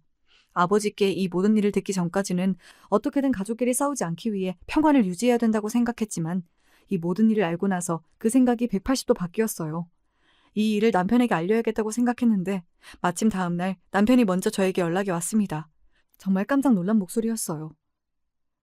지금 병원 이름 포털 사이트에 두고 난리 났는데 당신 알고 있었지? 불법 행위 저질렀다고 아주 난리가 났어. 어제 성현이 만나서 물어보니까 당신은 다 알고 있고 장인어른이 이 모든 것을 발견했다고 하던데 사실이야? 이게 대체 무슨 일이야? 어? 남편의 이 말에 깜짝 놀라 저도 인터넷을 들어가 봤는데 정말 동서의 얼굴과 이름이 인터넷에 다 퍼져 있었고 아주 욕을 제대로 듣고 있더군요. 와, 인터넷의 힘이 이렇게까지 강력한 줄 몰랐습니다. 저도 너무 당황스러웠는데 갑자기 알게 된 남편은 얼마나 더 놀랐을까요? 남편에게 숨김없이 모든 걸 이야기할 타이밍이라는 생각이 들어 남편에게 저녁에 대화를 하자고 했습니다. 이후 저는 남편에게 그동안 동서와 저 사이에 있었던 일을 사실대로 얘기했어요. 남편은 굉장히 충격을 받은 모양이었습니다. 평소에 가족의 평화를 위해서 제가 당했던 수모까지 무시했던 남편이 어떤 반응을 할까 궁금했는데 남편은 정말 웃지도 않고 울지도 않았습니다. 제 아버지한테 고맙다는 말도 하지 않았고 왜 그러냐는 원망도 하지 않았죠. 생각할 시간이 필요한 듯 보였습니다. 이후 저는 아버지와 함께 동서가 운영하는 피부과를 찾아갔어요. 설마 했던 장면들이 눈앞에서 펼쳐졌습니다. 정말 드라마 같았죠. 그동안 진료받았던 환자들이 와서 자리를 차지하고 있더군요. 다 함께 소송을 걸 거라며 단체 톡방도 만들고 있었습니다. 이 병원 원장 진짜 쓰레기였네. 내가 이럴 줄 알았어. 어쩐지 돈이 너무 많이 나오더라니까? 아니, 돈 욕심도 욕심인데 어쩌려고 대리 수술까지 하냐? 그러면 환자 잘못되면 어쩌려고 이런 일을 저지르냐고. 유명한 데라서 믿고 왔더니 진짜 안 되겠네. 이 원장은 자기가 대리 수술 받다가 한번 잘못돼 봐야 정신을 차린다니까? 대리 수술 얘기를 들으니까 갑자기 PTSD가 오네요. 사실 예전에 제가 피부가 확 뒤집어지면서 문제가 생겨서 동서의 피부과에 간 적이 있었습니다. 그때도 지금 생각해보니 대리 수술을 진행한 것 같아요. 동서는 수술 내용을 제대로 알지 못했고 제가 다음번에 가니까 아예 다른 의사가 저를 상담해 주더라고요. 동서가 바쁘다는 핑계를 댔었는데 사실 다른 의사가 동서보다 제 수술에 대해 훨씬 더 많은 것을 알고 있는 것 같았습니다. 다른 의사뿐만 아니라 거기에 있던 간호사 같은 분들도 더 많은 걸 알고 계시던데 누가 수술한지 모르겠네요. 저는 그냥 사람들이 다 똑똑한가 보다 생각했는데 지금 보니까 대리수술일 수도 있겠다는 생각이 드네요. 그리고 결국 이런 제 의심은 확신이 되었습니다. 이후에 아버지를 통해 대리수술에 관련된 서류를 보자 저의 수술도 역시 대리수술로 진행한 게 맞더라고요. 아무리 그래도 가족인데 어떻게 대리수술을 진행할 수가 있는지 정말로 동서가 너무 무섭고 이 상황에 화가 났습니다. 동서에게 따지고 싶었지만 이후 동서와는 연락도 되지 않았어요. 그리고 상황은 점점 더 악화되었습니다. 동서의 사건은 온갖 SNS에 퍼졌고 유튜버들도 동서의 병원 사건을 다루며 동서는 그냥 사회에서 완전히 매장되었습니다. 경찰의 수사까지 받게 되었고 병원 문도 당연히 닫게 되었죠. 그냥 완전히 망했다고 보시면 됩니다. 그리고 경찰이 조사를 하면서 알게 됐는데 저희 아버지가 모은 증거 말고도 굉장히 많은 불법 행위가 있었더라고요. 참 이때까지 이걸 어떻게 다 숨겼는지. 동서가 생각보다 간이 컸구나라는 생각도 들었습니다. 그리고 어떻게 퍼졌는지 모르겠지만 동서가 백화점에서 저한테 한 말들도 사람들이 모두 알고 있더라고요. 또 사람들은 제 연락처를 어떻게 알았는지 저에게 계속 말도 안 되는 부탁을 하더군요. 안녕하세요. 혜선 씨 맞으시죠? 이 사건의 주인공이요. 아니 어떻게 동서가 형님한테 그런 행동을 할 수가 있나요? 진짜 의사로서도 별로고 가족으로서도 별로다, 그쵸? 지금 굉장히 화가 많이 나실 것 같은데 사실 많은 시청자분들, 그러니까 뭐 거의 전 국민이죠. 이 사건 모르는 사람이 없으니까. 다들 지금 혜선 씨가 어떤 심경일지 너무 궁금해하고 있어요. 인터뷰 좀 해주시면 안 되나요? 부담스러우시면 그냥 인터뷰 이런 거 다 필요 없이 속 시원하게 그동안 당했던 거 다 말하고 동서 욕 좀 제대로 해보시죠. 네? 저는 평소에 관심 많은 것을 좋아하지도 않고 저까지 괜히 얼굴을 팔리고 싶지 않았기 때문에 몇 번이나 이와 비슷한 연락이 왔지만 거절했습니다. 그러자 사람들은 제 심경을 마음대로 써서 말도 안 되는 뉴스를 퍼뜨리더군요. 제가 너무 스트레스를 받아서 남편에게 이야기를 했습니다. 그러자 남편의 반응이 어땠는 줄 아시나요? 남편의 이 반응이 제가 남편과 이혼을 결심하게 된 결정적인 계기였던 것 같습니다. 그러니까 사람들이 말도 안 되는 소리를 해도 너가 안 한 거니까 신경을 안 쓰면 되는 거잖아. 지금 가뜩이나 내 동생이랑 엄마도 이 때문에 스트레스를 받아서 미치려고 하는데 너까지 왜 이래? 너가 잘못한 거 아니지만 너가 그동안 우리 가족을 얼마나 안 좋게 장인어른께 말씀드렸으면 장인어른이 이렇게 증거를 잡으려는 노력까지 하셨겠어. 솔직히 나는 저도 좀 소름이 돋아. 참, 남편이라는 사람이 그동안 동서한테 무시받아서 힘들었던 제 마음이나 가짜뉴스로 스트레스 받고 있는 저를 위로하기는커녕 이런 식으로 저와의 대화를 아예 차단해버리더군요. 남편은 어느 정도 이 상황에 대한 원망이 저에게 있는 듯 했습니다. 물론 남편도 기분이 좋지 않았겠지만 여러분, 이 일이 제 탓인가요? 저는 남편이 저에게 소리를 지르고 욕을 한 것은 아니었지만 이런 태도에 너무 실망을 해서 남편과 이혼을 마음에 두고 있었습니다. 그리고 이 생각을 실행으로 옮기게 된 결정적인 계기가 있죠. 바로 그 다음날 제가 받은 연락이었습니다.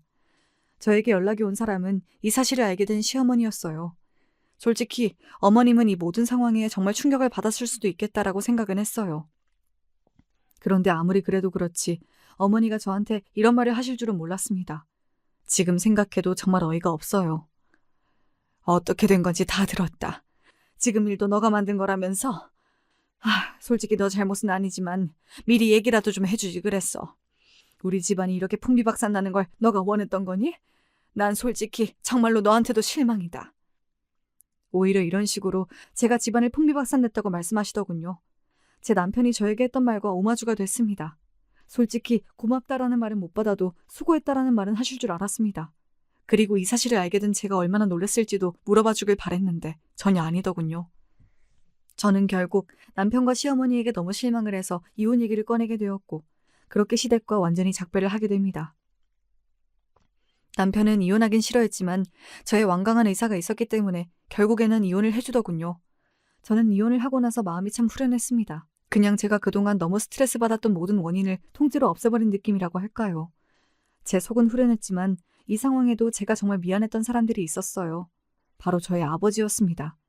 사실 아버지는 제가 정말 힘들 때 저를 구렁텅이에서 구해주신 분이었는데 그런 아버지가 저에게 남편과도 이혼하게 해서 정말 미안하다고 말씀하시더군요. 이 말을 듣고 아버지께 정말 죄송했습니다. 저는 항상 오히려 아버지 덕분에 진짜 제 삶을 살아가야 할 용기를 얻었다고 생각해요. 이 일이 아니더라도 동서가 있는 친정이라면 언제든지 비슷한 일이 터질 수 있었기 때문이죠. 저는 저를 위해 용기 내주신 아버지께 정말로 감사해서 다시 한번 열심히 살아보기로 하였습니다. 이혼 후 갈피를 못 잡는 제게 아버지는 아버지의 쇼핑몰을 추천하셨어요. 또 제가 얼굴이 예쁘고 몸도 말랐기 때문에 동생이 저에게 온라인 쇼핑몰을 함께 운영해보지 않겠냐고 제안하더군요. 그렇게 동생은 저를 모델로 열심히 촬영을 하고 요즘 유행하는 유튜브 쇼츠 같은 것들도 만들면서 저희는 쇼핑몰에 도전하게 되었습니다. 그러던 어느 날 갑자기 예상치 못한 반응이 일어났습니다. 하루아침에 100만 이상의 조회수가 터진 것이었어요. 사람들은 댓글로 다 저의 얼굴을 칭찬했고 옷도 어디서 샀냐는 질문이 많았습니다. 그렇게 저와 동생은 힘을 얻어 계속 꾸준히 영상을 올렸고 영상이 터질 때마다 옷 주문량이 확실히 늘어났습니다. 추후 저와 여동생의 쇼핑몰은 업계에서 인정받고 유명한 쇼핑몰이 되었고 저는 성공한 사업자로 자리매김하게 되었습니다. 그렇게 어느 날도 촬영을 하고 있는데 모르는 번호로 전화가 오는 거예요. 별 생각 없이 전화를 받았는데 아뿔싸 전화를 받지 말 걸 그랬어요. 전화를 한 사람은 바로 동서였습니다. 원망스러운 말투로 저에게 말을 하더군요. 안녕하세요, 형님 잘 지내셨죠? 소식 들었어요. 온라인 쇼핑몰 잘 돼가지고 요즘 기세 등등하게 사신다면서요. 어때요? 좋으세요? 전 그렇게 망하게 해놓고 형님은 승승장구하니까 좋으시냐고요. 형님 덕분에 저 남편하고도 이혼했잖아요. 그러고 보면 아주버님이나 제 남편이나 다 이혼하고 저희 집안이 아주 콩가루가 되었네요. 형님 때문에. 이렇게 만든 소감이 어떠세요? 동서는 끝까지 저에게 사과를 하지 않고 비꼬면서 이 모든 일을 제가 만들었다고 제 탓을 하더군요. 예전 같았으면 제가 참고 넘겼겠지만 이제는 가족도 아니고 또 사업을 하면서 사람들에게 아닌 건 아니라고 확실히 말하는 성격을 가지게 되었기 때문에 동서에게 제대로 이야기했습니다. 어쩌면 제가 늘 하고 싶었던 말이었죠.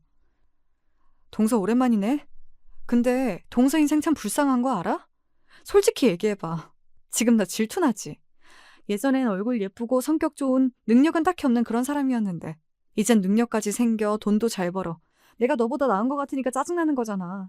지금 근데 내가 한 가지 확실히 말해줄 수 있는 건 난 쇼핑몰 시작하기 전에도 너보단 나았어.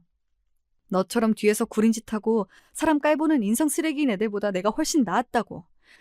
앞으로 다신 연락하지 말고 평생 네가 저지른 죄 자책하면서 환자들이랑 나한테 미안해하면서 살아. 어? 끊는다. 이렇게 말하고 전화를 확 끊어버렸습니다. 정말 속이 시원하더라고요. 이 대화 이후 동서는 저에게 연락을 하지 않았고 저도 당연히 동서에게 연락을 하지 않았습니다. 이후 저와 일을 하고 있는 제 여동생이 오늘 충격적인 얘기를 꺼내더군요. 바로 동서가 또다시 경찰에 잡혀갔다는 이야기였습니다. 제가 여동생에게 이 얘기를 어떻게 알게 됐냐고 하니 동생이 포털 사이트에 뜬 기사를 보여주더군요. 뉴스 내용은 정말 충격적이었습니다. 대리 수술과 불법 의료 행위로 논란이 됐던 유명 피부과 원장이 또다시 경찰에 잡혔습니다. 시골의 한 마을로가 불법적으로 미용 시술을 하면서 생계를 유지하다가 경찰에 붙잡힌 것입니다. 참, 아직까지도 이렇게 살고 있다니 안타깝더군요. 반듯하게 이번엔 제대로 살길 바랬는데 또다시 불법 시술을 저지르고 있다니. 사람이 안 변하네요. 예전엔 꽤 화려하고 능력 있어 보였는데 지금은 그냥 사기꾼으로밖에 안 보입니다. 그런데 이런 소식을 들을 때마다 통쾌하지도 않고 깊은 충격만 남네요. 사실 누구나 동서처럼 과한 욕심으로 안 좋은 선택을 할 수 있다고 생각합니다. 동서를 보며 저는 사업이 앞으로 잘 되더라도 고객한테 이렇게 돈을 뜯으면서 뒤에서 구린 짓을 하는 사장은 되지 않아야지라고 계속 생각했습니다. 이후 여동생을 통해서 충격적인 소식을 하나 더 듣게 되었어요. 이번엔 남편에 관한 이야기였습니다. 그런데 우리가 얼마 전에 만든 옷 있잖아. 그 옷을 뭐 기부한다면서 진짜 많이 샀던 사람이 있었거든? 근데 그 고객이 옷을 새로 만들 때마다 많이 사길래 좀 더 챙겨드려야 되나 너무 고마워가지고 내가 알아봤는데 알고 보니까 그걸 산 사람이 형부인 거야. 형부가 계속 언니 소식 지켜보면서 일부러 우리 거 더 많이 산 모양이더라. 후기도 진짜 열심히 썼어. 그 후기가 조회수 폭발했고. 그리고 항상 언니 모델로 우리가 유튜브에 올릴 때마다 진짜 정성스럽게 언니 칭찬하면서 댓글 달아준 사람이 있었거든. 계속 똑같은 사람이라 내가 봤는데 알고 보니까 형부였던 거야. 아직까지도 언니를 못 잊고 있는 건지 언니한테 미안해서 그런 건지 모르겠지만 아무튼 안쓰럽기도 하고 이 일은 고맙기도 하고 그렇네. 저는 이 얘기를 듣고 정말 깜짝 놀랐습니다. 제 전남편이 이렇게 뒤에서 제가 잘 되게 하기 위해 노력을 하고 있을 줄은 꿈에도 몰랐거든요. 얘기를 듣고 마음이 복잡해졌습니다. 이후 길을 가다가 정말 익숙한 사람을 마주쳤어요. 바로 시어머니였어요. 깜짝 놀라고 당황스러워서 인사를 하고 제 갈 길을 가려고 하는데 시어머니가 저를 붙잡더군요. 잠시만 시간을 내주면 안 되겠냐고 저한테 물어보시더니 저에게 이런 이야기를 했습니다. 혜선아, 그동안 고생 많았다. 내가 너한테 큰 도움이 못 돼서 정말 미안해. 사실 그 병원 일이 밝혀졌을 때 의사 며느리를 잃는다는 생각에 이성이 나갔던 것 같아. 한편으로는 너를 원망했어. 그런데 생각해보니 너가 얼마나 착한 아이니? 그동안 걔가 너를 무시하는 일이 꽤 많이 있었잖아. 그런데도 그냥 싸우기 싫어서 늘 네가 참고 넘어가니까 나도 그걸 당연하게 생각했던 거지. 넌 아무 잘못 없어. 우리가 어리석었고 걔가 나쁜 거지. 그리고 내 아들이 아직까지 너를 정말 사랑하는 것 같아. 가끔 술 먹고 와서 자기 행동을 후회하는 말도 많이 하더라. 그래서 혹시라도 너가 아직 마음이 남아있다면 우리 성현이 한 번만 용서해주고 다시 한번 잘 살면 안 될까? 내가 주책이라면 미안하다. 사업도 잘 되고 있다고 들었는데 너무 축하한다. 넌 착하고 능력도 좋으니까 앞으로도 더 잘 될 거야. 어떤 결정을 하든 늘 응원할게. 고맙다. 어머니의 진심 어린 사과와 위로를 들으니까 마음이 복잡해졌습니다. 아직 전 남편이 저에게 연락은 오지 않았는데 저한테 미안해서 연락을 못하고 있는 것 같기도 하네요. 저도 어떻게 해야 될지 계속 고민하고 있습니다. 여동생 말로는 지금도 댓글을 달고 물건을 사고 있다고 합니다. 여러분, 제가 먼저 연락을 해봐야 할까요? 제 남편과 앞으로 어떤 관계가 될지 모르겠네요. 좀 더 지켜봐야 할 것 같아요. 그보다 저는 제가 겪었던 동서 같은 사람을 만날 일은 더 이상 없었으면 좋겠습니다. 정말 동서가 저를 무시할 때 생각해보면 지금도 너무 힘들거든요. 그래도 저에겐 아버지, 어머니, 여동생처럼 저를 늘 도와주고 응원하는 사람이 있으니까 안 좋은 기억들 최대한 잊어버리고 잘 살아보겠습니다. 지금까지 제 이야기 들어주셔서 감사합니다.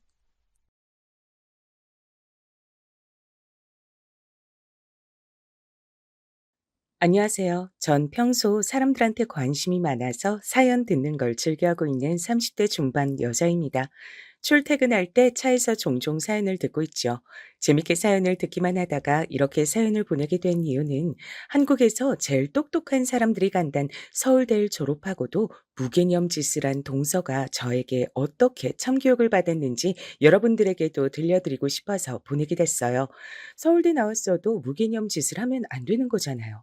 오늘 제 사연 듣고 여러분들께서도 얄미운 동서를 참교육한 것처럼 통쾌한 기분 얻어가시면 좋겠습니다.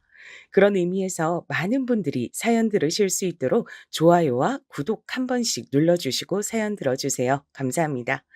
남편은 평범한 중소기업 다닙니다. 제가 중소기업 다니는 남편과 결혼한 걸 보면 주변에선 참 신기하더라고요.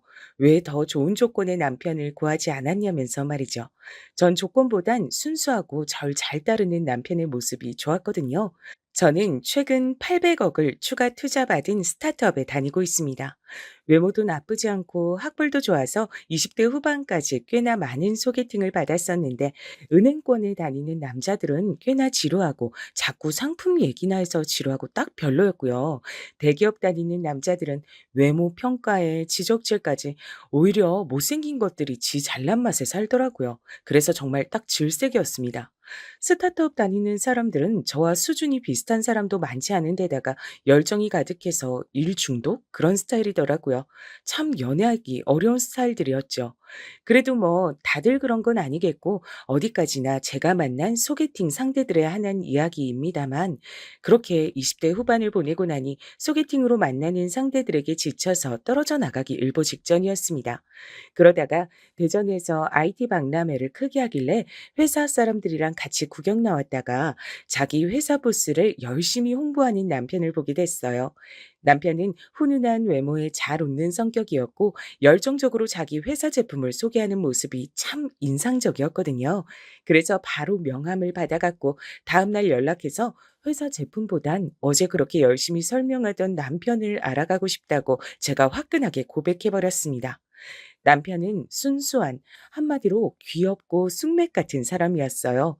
제가 고백하자 당황한 모습이 참 귀여웠죠. 볼이 빨개지고 손을 떨더라고요. 말은 어버버버 하면서요. 그 순수한 모습에 저는 이 남자다 했던 것 같아요. 그동안 조건을 알고 만나왔던 남자들과는 다르게 다가왔죠. 그렇게 저와 남편은 연인 사이로 발전했고 사귄 지 8개월 만에 초고속으로 결혼을 하게 됐고요. 저희 친정에선 저에 비하면 한참 별 볼 일 없는 사위를 그렇게까지 마음에 들어 하시진 않았지만 제가 좋다는데 어쩌시겠어요? 자식 이기는 부모 없다고 하잖아요. 남편 집안에선 제가 그저 그런 스타트업을 다니고 있는 줄 알았고 남편이 중소기업을 다니니까 수준이 비슷하다고 생각했는지 결혼을 말릴 이유는 없어 보이더라고요. 실제로도 그랬고요. 오히려 상견례 이후에는 저희 결혼을 적극적으로 찬성하면서 결혼 준비는 저희 하고 싶은 대로 하라고 하시더라고요. 그게 너무 좋았고 마음이 놓였습니다. 피곤하게 조건 따지지 않아도 좋았달까요? 그렇게 시댁 쪽에서 먼저 편하게 해주니까 앞으로 제 인생에 시집살이는 없을 거란 확신이 들었거든요. 전 외동이라 엄마 아빠의 사랑을 듬뿍 받고 자랐고 당연히 결혼 지원도 몰빵으로 받을 거라 걱정이 없었습니다. 그런데 남편 쪽은 그렇지 않더라고요. 그걸 알게 된 건 상견례 날이었습니다. 안녕하세요. 새이 엄마 되는 사람입니다. 만나서 반갑습니다. 상견례는 저희가 새이 하나라서 처음이네요. 저는 새이 애비 되는 사람입니다.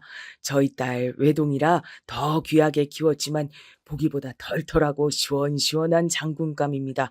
배포도 크고요. 공부도 저 닮아서 참 잘했죠. 집안의 자랑입니다. 그래서 우리 딸 새이가 원하는 서경 씨를 사위로 드리기로 하고 이렇게 상견례 자리에 나오게 됐네요. 잘 부탁드리겠습니다. 아, 엄마 아빠도 참 나 너무 띄워주는 거 아니세요? 어머님, 아버님, 저희 엄마 아빠세요. 자기도 어머님이랑 아버님 소개 좀 해줘. 그래야지. 이쪽은 저희 어머니시고 저희 아버지세요. 전 장남이고 제 남동생은 이미 결혼을 했습니다. 오늘은 양가 부모님들과의 자리라고 생각해서 저희 동생네 부부는 부르지 않았어요. 안녕하세요. 세희 씨가 누굴 닮아 이렇게 미인인가 했더니 아주 어머님을 쏙 빼닮았네요. 저희 아들 석영이도 미남으로 키워왔는데 미인인 세희 씨를 만나서 얼마나 기쁜지 몰라요. 아이들이 이세가 기대되는 얼굴들이잖아요. 이 사람도 참 이렇게 실없는 소리도 자주 한답니다. 우리 석영이도 잘생겼지만 세희 씨도 참 미인이죠. 두 분께서도 모두 인상이 너무 좋으시네요. 식사부터 우선 시작해 볼까요? 네, 이제 식사 시작하겠다고 할게요. 잠시만요. 저희 집엔 아들만 둘이라서 이미 작은 아들은 진작에 장가 보냈고 우리 석영이 몫으로도 결혼자금 1억씩 해놓은 게 있어서 결혼 준비할 때 1억을 주려고 하거든요. 상견례 자리에서 미리 말씀드리는 게 계획 세우기에도 좋을 것 같아 말씀드려요. 아 네 그러시군요. 좋네요. 저희도 우리 딸 새 결혼 자금으로 1억 정도 보태줄 생각하고 있었거든요. 공평하게 1억씩만 하는 걸로 해요. 그래도 2억이면 결혼 자금에 도움 많이 되겠네요. 그렇죠? 그러게요. 참 좋네요. 공평하게 1억씩 총 2억이라니 애들은 좋겠어요. 너들 그렇지 않니? 네, 그러게요. 맞아요. 이렇게 식사도 나오기 전에 벌써 결혼 자금 얘기부터 하시다니 역시 두 분 모두 화끈하신 면이 있으시다니까요. 미리 감사드립니다. 어머님, 엄마. 시댁에는 아들만 둘이라 제 남편이 장남이고 서방님이 차남이었습니다. 상견례 때 시어머니께서 미리 말씀하셔서 알게 된 건 시부모님이 아들들이 결혼할 때 1억씩 해주겠다고 미리 돈을 빼놓은 것이었죠. 전 외동이라 사실 더 받을 수는 있지만 미리 패를 오픈해서 제가 더 많이 해갈 필요는 없잖아요. 그래서 저희 집에도 상견례 때 이야기 나온 것처럼 양가에서 딱 1억 받아서 결혼 준비하려고 했습니다. 그렇게 무사히 상견례 마쳤고 상견례 땐 무난하게 흘러가서 별 문제가 없을 거라고 생각했고요. 다가온 결혼 준비에 여념이 없었습니다. 결혼 준비를 하며 시아버지께서 먼저 남편에게 준비해 두신 1억을 보내주셨어요. 그때 저도 마침 옆에 있어서 같이 확인을 해서 알고 있었고요. 근데 이게 사실 확인을 할 일은 아니잖아요. 저희 집에서도 어차피 상견례 때 저희 엄마께서 다 같이 있는 자리에서 우리 친정에서도 1억을 해주시겠다고 했으니까요. 그걸 들은 시어머니, 시아버지께서도 만족해하면서 알았다고 하셨거든요. 그렇게 일단락이 됐었는데 근데 시어머니가 자꾸 친정에서 돈을 보내줬냐고 물어보시는 겁니다. 우리가 1억 해줬는데 사돈네는 왜 1억을 안 해주니? 1억 해줬으면 어디 통장 좀 보자. 넌 우리 석영이 통장으로 1억 들어온 거 확인했다 하지 않았니? 근데 넌 왜 확인을 안 시켜주려고 하니? 수상하게. 피차 투명해야 하지 않아? 네? 아, 그런 게 아니라요, 어머니. 제가 그때 우연히 옆에 있어서 같이 본 것뿐이에요. 아버님께서 남편한테 1억 보내주실 때 말이에요. 절대 제가 보여달라고 한 적은 없고요. 그리고 오해하실까 봐 말씀드리는데 전 시댁도 친정도 똑같이 신뢰하고 있어요. 그리고 어머님께서도 저와 저희 친정을 먼저 신뢰해 주셔야 한다고 생각합니다. 근데 왜 자꾸 그러시는 거예요? 전 이해가 안 돼서요. 여보, 잠깐만. 내가 설명해 줄게. 엄마, 내가 잘 이야기할게요. 잠시만요. 시어머니가 자꾸 저희 친정을 의심하는 소리를 하시면서 1억 준 걸 확인하자는 등 자꾸 그러시길래 중재하려는 남편에게 한 소리를 했습니다. 그러자 남편은 자기 동생인 서방님 결혼 준비 때의 얘기를 꺼내더라고요. 아, 그게 말이야. 사실은 우리 엄마랑 아빠랑 나랑 내 동생한테 결혼 자금으로 1억씩 준비해 두셨다고 했었잖아. 동생이 먼저 결혼할 때도 아빠가 똑같이 1억을 준비하셨거든. 근데 재수 씨가 결혼할 때 그 1억으로만 결혼 준비를 하고 돈을 한 푼도 안 해온 거야. 해오겠다고 차라리 말을 안 했으면 모르겠는데 거짓말을 한 거였지. 재수 씨네에서도 1억 주시겠다고 했었거든. 뭐? 아, 그러면 동서야말로 거짓말을 한 거였네? 아니, 근데 우린 아직 결혼 준비 중이고 우리 집이 뭐 거짓말할 것도 아닌데 동서랑 싸잡아서 부시는 거야? 정말 너무하시네. 우린 정말 1억이 있거든. 주시기로 했고. 근데 이렇게 똑같은 취급하시는 거 솔직히 너무 서운하다. 기분 나쁘단 말이야. 여보가 나라면 당연히 기분 나쁘지 않겠어? 어? 당연히 여보가 기분 나빠할 거라고 생각해. 그래서 이렇게 따로 불러서 여보한테 우리 집안 사정 얘기하는 거고. 재수 씨가 결혼할 때 돈을 한 푼도 해오지 않고 거짓말한 게 그게 우리 엄마한텐 너무 큰 충격이었나 봐. 심지어 재수 씨네에선 재수 씨가 서울대 나왔는데 보잘것없고 학력도 낮은 우리 동생이랑 결혼해 주는 것만으로도 감지덕지 해야 되는 거 아니냐면서 오히려 오리반을 내밀었었거든. 그래서 사이가 별로 안 좋아. 그것 때문에 사실 상견례 자리에도 안 나왔던 거야. 말은 둘러댔었지만 미안해 여보. 미리 말했어야 되는데. 남편이 꺼낸 얘기를 들어보니 서방님이 동서랑 결혼할 때 동서 쪽에서 1억이란 큰 돈을 해오기로 하고 한 푼도 해오지 않았다고 하더라고요. 그게 시어머니는 너무 충격이었던 거고요. 결국 서방님은 시댁과 틀어져서 가족 행사에 잘 오지도 않는다는 것도 알게 됐고요. 그래서 이번에 저와 남편이 결혼할 땐 모든 걸 투명하게 하려고 하신다는 것도 확실히 알게 됐습니다. 어쩐지 시어머니께서 계속 이런 일로 연락하시는 게 마음에 걸렸었는데 이런 배경이 있을 줄은 정말 몰랐거든요. 그래서 먼저 말씀을 드렸습니다. 어머님, 저예요. 지금 잠시 얘기 괜찮으시죠? 석용 씨한테 먼저 결혼한 서방님네 얘기 다 들었습니다. 그런 배경이 있어서 저희한테 자꾸 돈 얘기하시고 의심하신 건 몰랐어요. 얘기 들으니까 어머님 그동안 언행이 조금 이해가 가더라고요. 그래. 이해한다니 다행이구나. 그러니 얼른 너희 친정에서 준다던 1억 진짜 받았는지 확인부터 시켜줘라. 얼른 통장 꺼내봐. 어서. 정말 이번엔 정말 모든 걸 투명하게 해야겠으니까. 이야기 다 들었다니깐 내가 2번 말하지 않아도 내 말 무슨 말인지 알지? 네, 어머님. 뜻 무슨 말씀이신진 충분히 알아요. 투명하게 하자고 하신 거 저도 너무 좋다고 생각하고요. 하지만요, 어머님. 투명하게 하는 건 저도 찬성하고 너무 좋은 일이지만 그래도 저희 아직은 결혼 전입니다. 결혼 전부터 자꾸 어머님께서 돈 문제로 연락 주시고 하니까 불편한 건 사실이네요. 사실 많이 불편해요. 이런 돈 얘기 심한 간섭으로 느껴지거든요.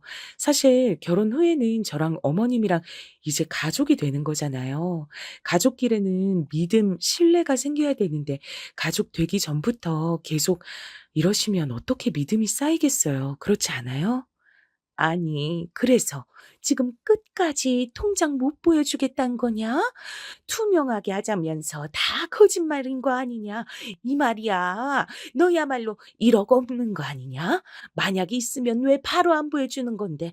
없어도 내가 자꾸 돈 거려야 친정에서 1억 받아서 투명하게 결혼 준비를 할 거 아니냐?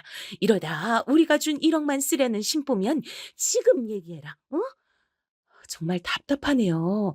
어머님께서 자꾸 그렇게 의심하시고 돈돈거리시면 저도 어머님 연락 불편해서 피할 수밖에 없는 건 알아주셔야 돼요. 저는 어머님 안 피하고 싶거든요. 그러니까 제발 자제해 주셨으면 좋겠어요. 부탁드릴게요. 아니, 그렇게 떳떳하면 사돈댁에서 1억 받은 통장 먼저 보여주고나 말해라. 그 전까진 난 계속 연락할 수밖에 없다. 넌 사정을 아는 애가 왜 계속 뻗대고 있냐? 오늘은 더 이상 말씀 나누는 게 무의미한 것 같습니다. 진짜 저는 분명히 말씀드렸어요. 돈돈거리면서 연락 주시면 불편하다고요. 이게 솔직한 저의 마음이고요. 저는 앞으로 어머님과 정말 잘해보고 싶어요. 그리고 결혼 준비는 저랑 석영 씨랑 주도적으로 하고 싶고요. 그러니까 제발 믿고 기다려주세요, 어머님. 저 먼저 가볼게요. 아, 그래요. 물론 투명한 건 너무나 좋은 일이지만 결혼 전부터 자꾸 돈돈거리니 불편한 건 사실이잖아요. 여러분들께서 저라면 어떻게 하시겠어요? 시어머니랑 저랑 결혼 후 정말로 가족이 되면 서로 굳건히 믿고 가야 할 사이인데 말이죠. 그래서 시어머니께 대놓고 말씀드리는 방법을 택했습니다. 그런데도 불구하고 시어머니께선 계속 돈 이야기로 저에게 압박을 주시는 거 아니겠어요? 정말 한숨만 나오더라고요. 그래서 저희 집에도 이야기해서 결국 1억을 받고 시어머니한테 캡처해서 내역을 보여드리고 이 일은 일단락이 되었습니다. 이런 일을 겪으면서 전 동서에 대한 감정이 나빠질 수밖에 없었죠. 여러분들께서도 만약 저라면 당연히 그런 생각이 들지 않으시겠어요? 그래도 그런 감정들은 최대한 티를 안 내려고 했어요. 저희는 그 일이 해결되자 일사천리로 결혼 준비를 마무리했고 무사히 결혼에 꼴이 나고 신혼여행을 떠났습니다. 다녀오고 나선 서방님네가 집들이 안 하냐면서 신혼집 구경 온다고 집들이 안 하냐고 했다는 겁니다. 여보, 내 동생이 신혼여행 잘 갔다 왔냐면서 신혼집 구경 좀 하자고 하네. 집들이 안 하냐는데 여보는 언제가 시간 괜찮을 것 같아? 어? 갑자기 웬 집들이야. 내 친구들이나 직장 동료들이랑도 안 했는데 우리 이제 막 신혼여행에서 다녀왔어. 엿옥을 풀어도 모자를 파네. 뭔 놈의 집들이를 얘기하는지. 서방님도 참 눈치 없다. 그럼 그냥 배달 음식 시켜 먹는 걸로 하고 이번 주말? 그래, 이번 주말에 후딱 해쳐버리자. 고마워 여보. 이해해줘서. 대신 동서가 일찍 와서 집들이 준비하는 거 도와준다고 하던데 배달 음식 시켜서 먹을 거면 오지 말라고 할까? 여보도 집에서 조금 더 쉬는 게 낫지 않겠어? 에? 동서가 와서 돕겠다고 먼저 말했다고? 그건 좀 의외네. 그래, 온다는데 오라고 해야지. 안 그래도 결혼 전에 왕래가 없어서 어떤 사람인지도 전혀 대화도 못 해봐서 이 기회에 파악 좀 해야겠어. 오라 그래. 그래, 알겠어. 그럼 동서 보고 일찍 와서 집들이 준비하는 것 좀 도와주라고 할게. 이번 주말로 말해둘게. 고마워, 여보. 여행 다녀와서 쉬지도 못하고 고생 많다. 여보가 정말 능력이 많아서 그래. 그렇게 주말이 됐고 동서는 정말 약속대로 집들이 하기로 한 5시보다 딱 1시간 일찍 오긴 했습니다. 그래도 본인이 직접 도와주겠다고 하고 온 건데 어떻게 겨우 1시간 전에 온 걸까요? 게다가 무슨 시상식 가는 줄 알았습니다. 집안일 하기 불편한 원피스를 입고 온 거 있죠? 이게 어디 집들이 도와주겠다는 사람의 복장과 태도인가요? 진짜 배달 음식 시키길 정말 잘했다는 생각이 드는 거 있죠. 이렇게 무개념이 또 어디 있을까요?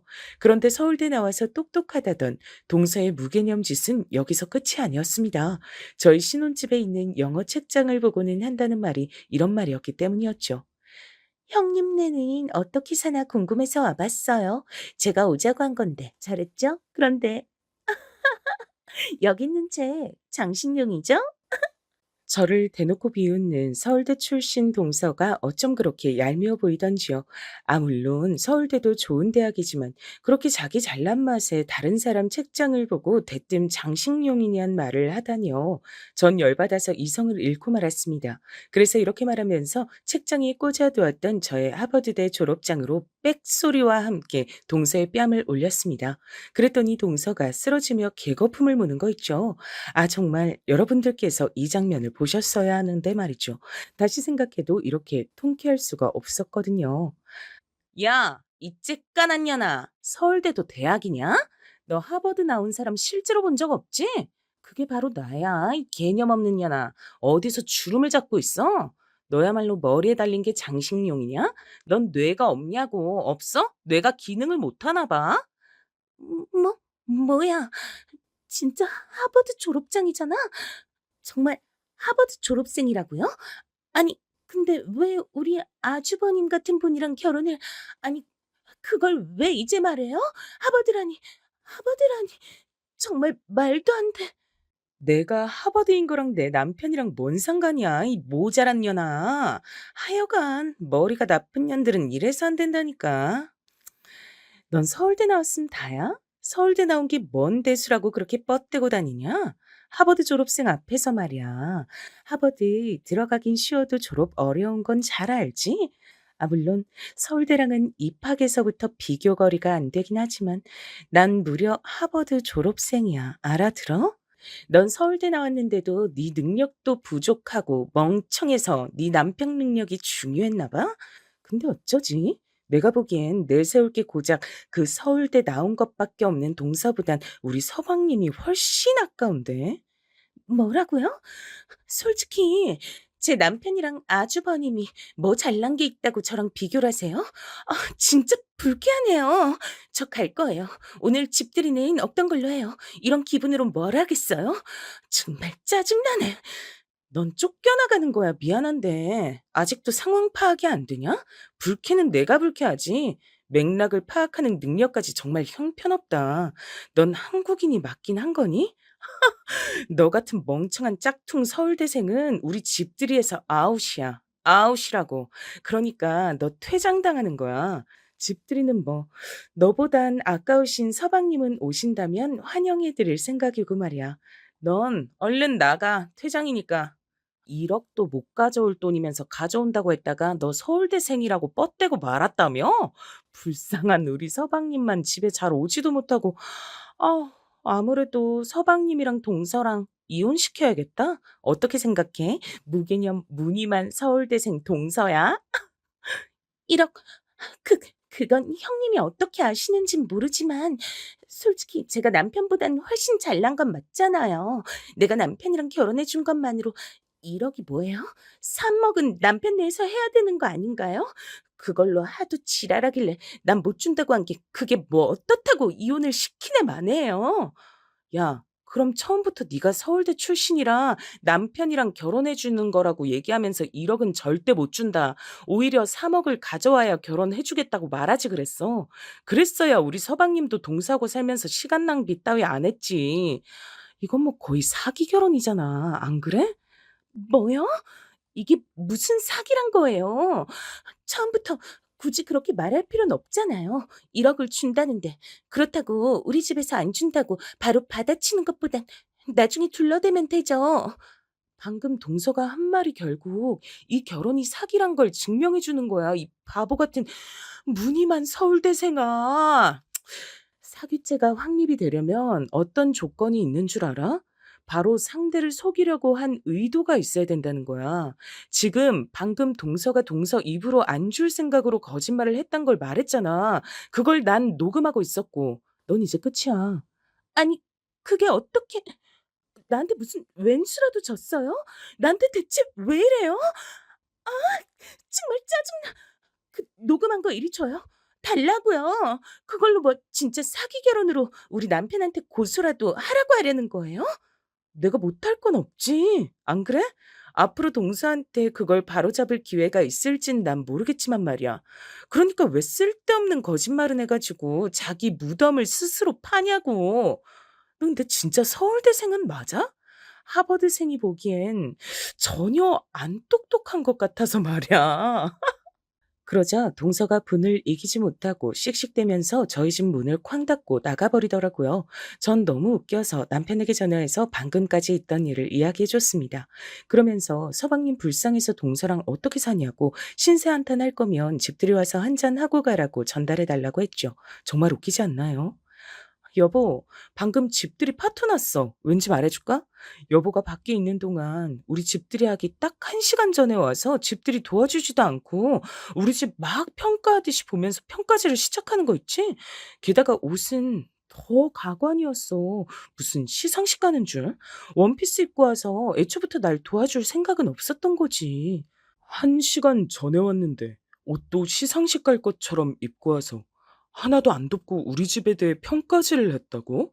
그래서 여보가 재수 씨 쫓아내고 집들이 파토낸 거야?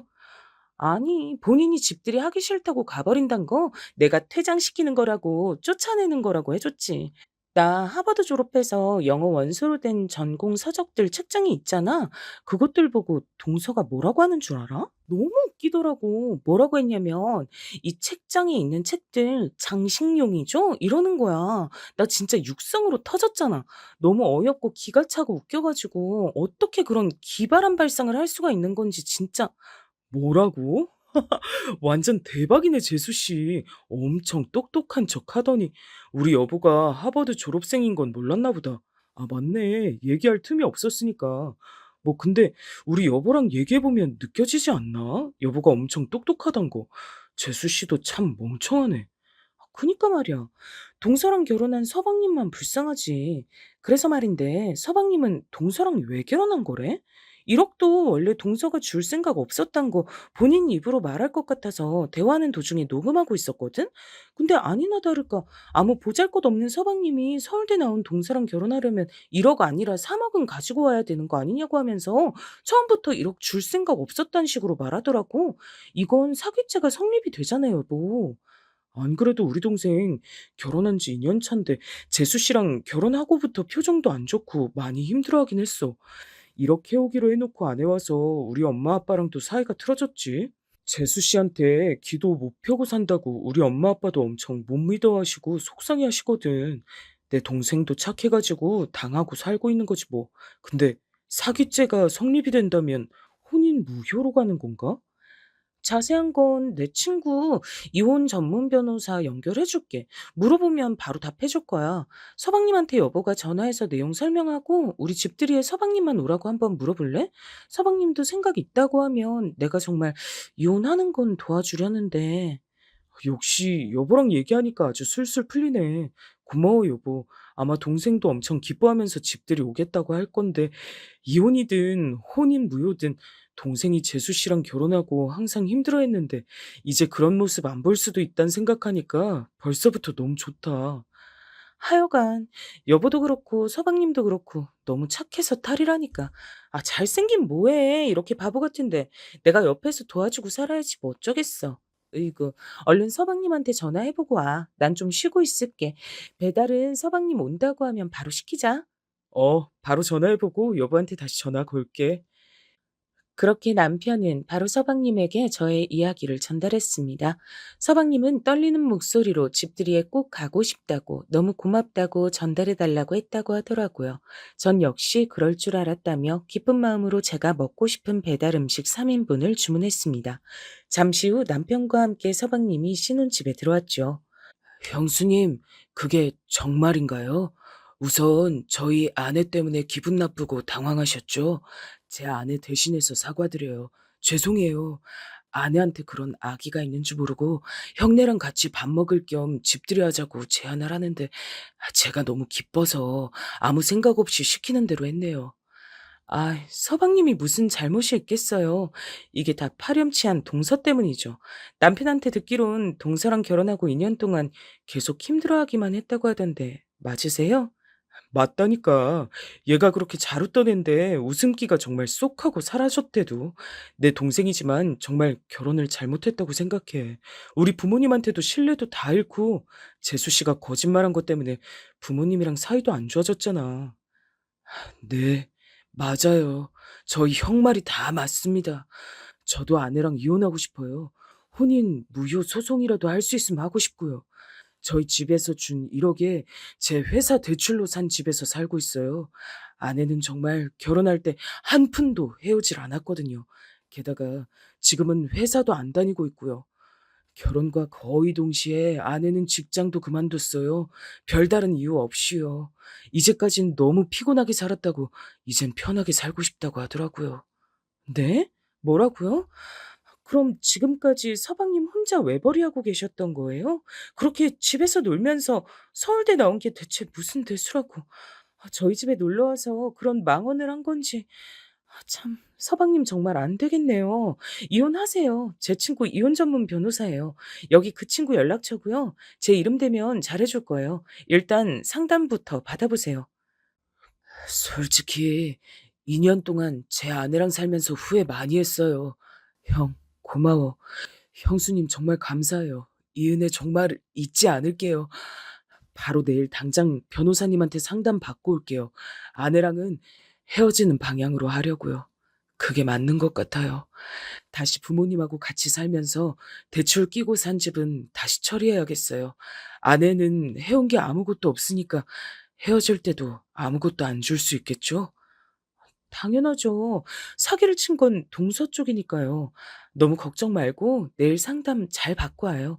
저도 친구한테 따로 얘기는 해 놓을게요.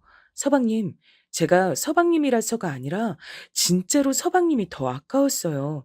동서는 무늬만 서울대인 친구더라고요. 제가 오늘 얘기 나눠봤잖아요. 서울대 중에서도 가장 낮은 과일 것 같은데 혹시 정말 서울대는 맞긴 한 거예요? 서울대는 확실히 맞는 것 같아요. 아님 그렇게 자랑을 할 수 있겠어요? 졸업장 보여주면서 저한테도 가스라이팅을 했었어서 그건 맞을 것 같아요. 진짜 서울대생이 아니었음 그런 자부심이 대체 어디서 나올 수 있었겠어요?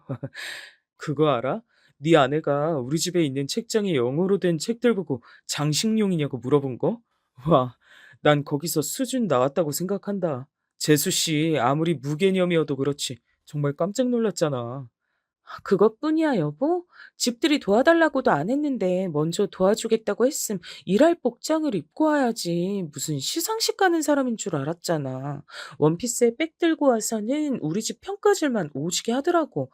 서방님, 진짜 정신 못 차린 거 어쩌나 했는데 그래도 동서랑 헤어지고 싶다는 거 확인해서 진짜 다행이에요. 이렇게 도와주실 때 확실하게 정리해야죠. 너무 감사해요, 형수님. 그 사람이 원래 좀 눈치도 없고 배려도 없어요. 저도 집들이 하자고 하면서 먼저 형수님 돕겠다고 얘기하는 거 보고 갑자기 왜 저러나 싶었는데 그게 호의가 아니라 악이었다니. 정말 놀랐어요, 저도. 하루빨리 이혼하고 연을 끊어버리고 싶은 심정이네요. 너무 자책하지 마요, 서방님. 서방님은 무늬만 서울대 나온 동서보다 훨씬 더 괜찮은 사람이니까요. 서방님의 잘못이 아니기도 하고요. 속인 동서가 나쁜 거죠. 아, 그리고 이혼 성공하면 서방님이 돌싱이 되잖아요. 혹시 이상형이 어떻게 되세요? 그래, 네 형수 말이 다 맞아. 너무 자책하지 말고. 그나저나 여보, 우리 석호한테 혹시 소개팅이라도 해주려고 그러는 거야? 너무 좋다. 역시 여보밖에 없다니까. 아이고, 이뻐 죽겠어, 그냥. 아, 그럴게요. 정말 감사해요. 말씀만 들어도 엄청 큰 힘이 나네요. 저는 딱히 이상형은 없고, 고학력이라고 절 찍어 누르고 자꾸 하인처럼 부리려고 하는 사람만 아니면 좋을 것 같네요. 그런 거 말고요. 그건 너무 당연하게 갖춰야 될 인성이잖아요. 제가 설마 인성도 제대로 되지 않은 사람을 우리 서방님한테 소개해 드리겠어요? 외적으로 이상형이 어떻게 되는지 전 물어봤던 거였어요. 아무리 사람이 좋아도 서로 좋아하는 스타일이 다르면 연결되기가 쉽지 않으니까요. 나한텐 우리 여보가 완전 내 스타일인데. 내 동생 석호는 옛날부터 봐보면 얼굴 하얀 사람, 여리여리한 사람 좋아하는 것 같긴 하던데 그동안 만났던 여친들 보면 다 하얗고 말랐더라고. 맞지? 지금은 외모보단 정말 인성이 더 중요한데 굳이 취향을 따지자면 그쪽이 맞긴 해요. 얼굴 하얗고 마른 편인 분들을 선호하긴 하거든요. 저희 형이 저보다 절 더 잘 아는 것 같긴 하네요. 아, 좋아요, 좋아요. 이런 식으로 말해주면 찾기 편하죠. 제 주변에도 요즘 능력 있는 돌싱들이 참 많아서 마침 서방님이 딱 좋아할 만한 사람도 둘이나 있거든요. 내일 제 친구한테 이혼 상담받고 정리되면 제가 소개팅 제대로 주선해 볼게요. 정말 감사합니다, 형수님. 이렇게 신세만 져서 어떡해요. 제가 정말 아내랑 이혼하고 나면 한우 사드릴게요. 저희 남편도 같이 셋이서 한우 먹어요. 너무 좋네요. 곧 그날이 올 테니까요. 오늘은 일단 방법을 찾은 것만으로도 성공인 것 같네요. 꼭 동서랑 헤어질 수 있게 해드릴게요. 그러니까 걱정 말고 서방님도 얼른 먹고 마셔요. 그렇게 서방님과 저 남편은 셋이서 거하게 맛있는 음식과 술을 마시면서 동서를 나락 보낼 생각에 들떠 있었습니다. 동서는 단순히 저희 집에 와서 자기가 서울대생인 걸 뽐내고 싶었을 뿐이었겠지만 어쩌겠어요. 제가 그렇게 호락호락하지 않은 것뿐만 아니라 문제 해결사 기질이 넘치는 하버드 졸업생인걸요. 결국 다음날 서방님은 눈 뜨자마자 제 친구에게 연락해서 상담을 받으러 갔고 무효까진 어렵다고 해서 결국 이혼을 하게 됐습니다. 하지만 당연히 위책 사유가 동서에게 있었기 때문에 오히려 서방님에게 위자료를 줘야 하는 상황이 놓이게 만들었지만요. 너무 통쾌하고 기분이 좋더라고요. 이렇게 될 줄 전 예상했지만요. 그래도 실제로 해냈을 때의 짜릿함은 또 다르잖아요. 여기서 멈추지 않고 전 서방님의 소개팅을 주선해 줬습니다. 다행히 제가 소개해서 만난 사람과 얘기가 잘 되어가고 있는 중이고요. 저와 남편에게 한우 대접도 거하게 했습니다. 저랑 남편이랑 그날 정말 배 두들겨 가면서 한우를 먹었어요. 한우가 비싸잖아요. 회식도 절대 불가능한 한우. 그 한우를 배불리 먹은 건 정말 또 다른 기쁨이더라고요. 한우 얻어먹을 만한 선의를 베풀었으니 당연한 거긴 하지만요. 사연 들으니까 어떠신가요? 서울대 나왔다고 나대던 동서. 알고 보니 사기 결혼으로 1억은 해올 생각도 없이 무일푼으로 결혼한 동서. 임신해서 육아하려고 그러는 것도 아니고 요즘 세상에 그냥 갑자기 쉬겠다고 회사를 관둬버린 동서. 이혼할 사연은 아주 차고 넘쳤는데 서방님은 그동안 왜 참고 살아온 걸까요? 하여간 이렇게 너무 착한 형제, 제 남편과 제 서방님이니 제가 챙겨야죠. 어쩌겠어요. 뿌듯한 마음 안고 이렇게 사연을 씁니다. 이번 한 주도 고생 많으셨습니다. 모두 행복한 한 주 보내세요. 사연 들어주셔서 감사합니다.